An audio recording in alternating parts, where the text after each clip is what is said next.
Unilever plc is a consumer good holding company with its headquarters in the United Kingdom on 1st January 1930, based in London, United Kingdom. Our group has conducted an in-depth analysis of Unilever covering various aspects of the company. Hello everyone, my name is Izzat Irina and we are from Group 4.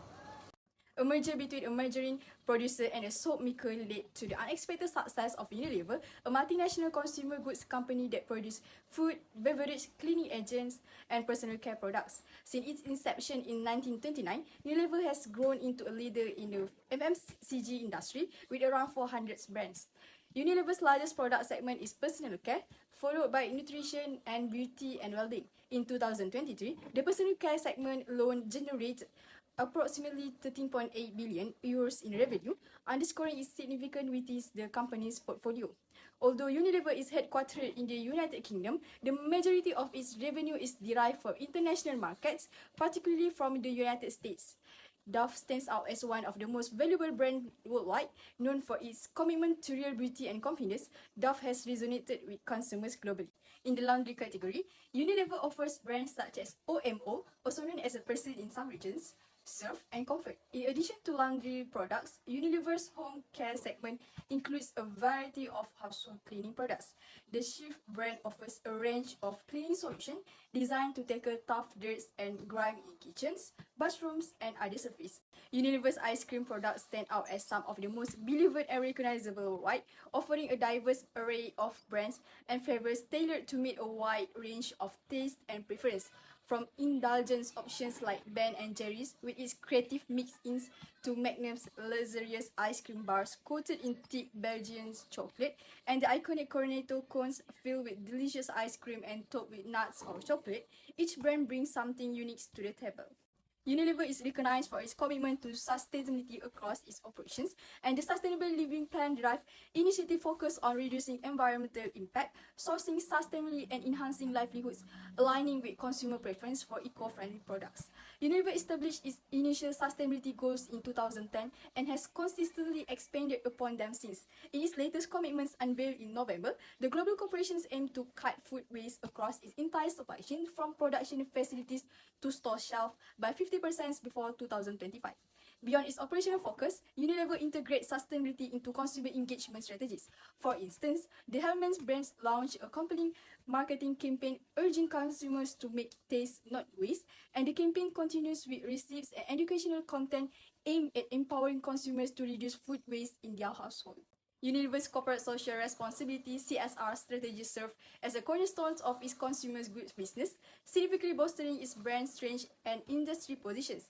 Unilever's CSR approach is dedication to fostering innovation and implementing stringent quality assurance practice across its extensive product range. Moreover, Unilever continually refines its production processes to minimize environmental impact, striving to reduce carbon emissions, water usage, and waste generation.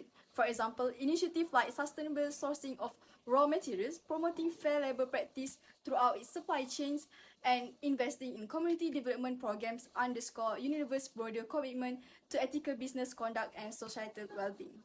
Unilever stands as one of the world's foremost consumer goods giants, owing much of its success to a sophisticated supply chain strategy structured around three key pillars: supply chain optimization, digitalization, and automation. Unilever's supply chain excellence in expertise and cultivating robust relationships with suppliers, fostering a dependable and consistent supply base.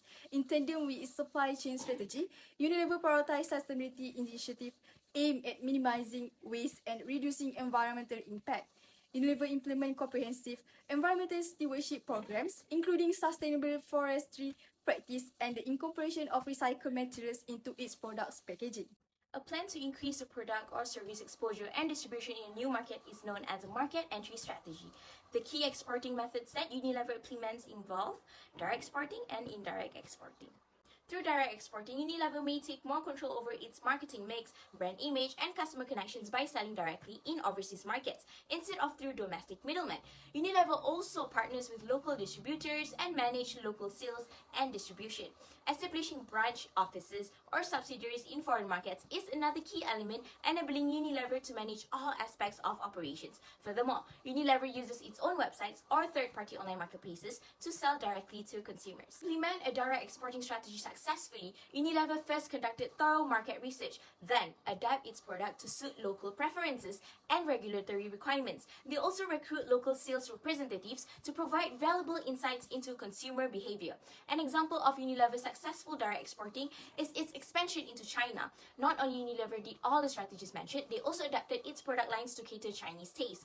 Unilever also invested in e-commerce, partnering with major online marketplaces like Alibaba and JD.com. Localized marketing campaigns using popular Chinese social media platforms like WeChat and Weibo. Moving on to indirect exporting, a method where Unilever utilizes intermediaries based in its home country to handle the export process, reducing the complexity and risk associated with entering new markets. This strategy includes export management companies, EMCs, specialized in handling all aspects of exporting. Export trading companies, ETCs, purchase Unilever's products and resell them in foreign markets, bearing the risk associated with international trade. Next, independent agents represent Unilever in foreign markets, finding buyers and negotiating sales on behalf of the company. To implement an indirect exporting strategy successfully, Unilever first identifies and partners with reputable EMCs, ETCs, or agents. Next, negotiate terms with them, then provide training and support to maintain brand consistency and effective representation in foreign markets. A prime example of Unilever's successful indirect exporting is its expansion into Southeast Asia. Unilever partnered with EMCs specializing in Southeast Asian markets, and in certain markets, Unilever collaborated with ETCs, allowing for quick market penetration without extensive local infrastructure. And finally, Unilever engaged with local agents with deep knowledge of specific Southeast Asian countries to navigate local market dynamics. Hi, I'm Noreen. I'll continue with the obstacles faced by Unilever to export to Europe. First is regulatory compliance. Based on Phantom's 2020 research, Europe has strict regulatory standards, especially in areas like product safety, environmental impact, and consumer protections. These regulations can vary significantly between countries within the European Union. Unilever must ensure its product meets various EU regulations such as the REACH, that stands for Registrations, Evaluations, Authorizations and Restrictions of Chemicals Regulations, which governs the productions and use of chemical substances. However, People for the Ethical Treatment of Animals PETA has approved as not being tested on animals worldwide is rising. So PETA approved brands including Dove, Simple, Sunset, Suave and more.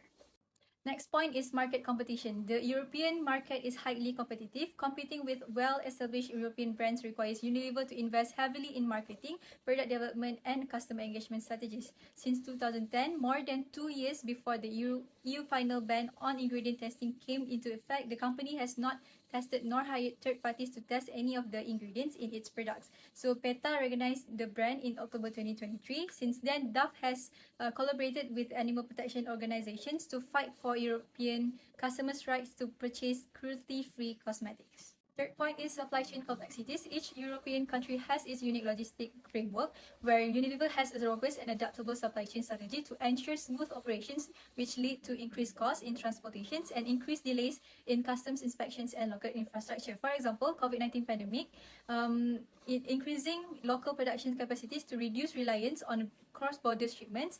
Next is rerouted logistic channels to avoid heavily impacted regions, utilizing alternative transport routes and modes such as rail and sea freight to ensure continued product availability. Lastly is maintain higher stock levels of essential products in strategically located warehouses across Europe. Next, I'll continue with the country analysis. Over the 5 years, Unilever's ventures in China have consistently and profitably grown, elevating the company to the third rank and offering significant development potential going forward. So, Unilever Food Solutions, UFS, its business-to-business food branch, is doing well in China. Between 2020 and 2021, UFS saw significant development, with China becoming the company's largest international market. What's drives this strong growth is that consumers are rapidly upgrading to premium products such as Pro Derma line, which is Vaseline. Next is online shopping platforms and e-commerce. As we all know, e-commerce is their largest single retail channel. So how long has Unilever operated in China? In 1986, Unilever was among the first international corporations to re-enter the Chinese market. However, in 1993, Walls China Co. Ltd. was founded in Beijing with the goal of providing Chinese consumers with a wide variety of ice cream options. How are Unilever's brands bringing their purpose to life in China? To conserve the ecological system surrounding the Three River Source region, the Yangtze, Yellow and Lantern River's Origin OMO, for example, has teamed up with the non-profit organizations Green River in the context of in-home care. In the ice cream industry, their Walls brand is establishing a happiness center in a remote part of Lhasa, Tibet, in order to carry out its promise to improve communities. Meanwhile, in 2011, Lux introduced its sustainability initiative program, Go Green Go Lux, aimed at improving the Tibetans. So what makes this market unique in the world is that one distinctive features of the Chinese market is the massive phenomenon of online buying, which is especially noticeable on November 11th, which is also known as Singles Day or D11. On Singles Day, more things are sold online in China than on Black Friday or Christmas shopping spree combined.